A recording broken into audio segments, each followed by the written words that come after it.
In this video, we'll show you how to cancel your Amazon Prime membership using your Windows device or Mac. The first step is to open your preferred browser and navigate to the Amazon website on your Windows device or Mac. For quicker access, you can find the link in the description box below. Then, sign into your Amazon account if you haven't already done so.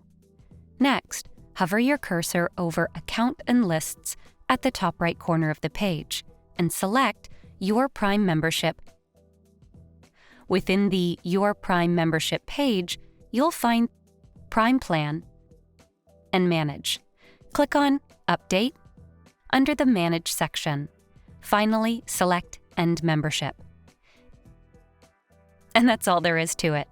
For additional tips and tricks, don't forget to subscribe to Guiding Tech and delve into one of our specially curated videos just for you.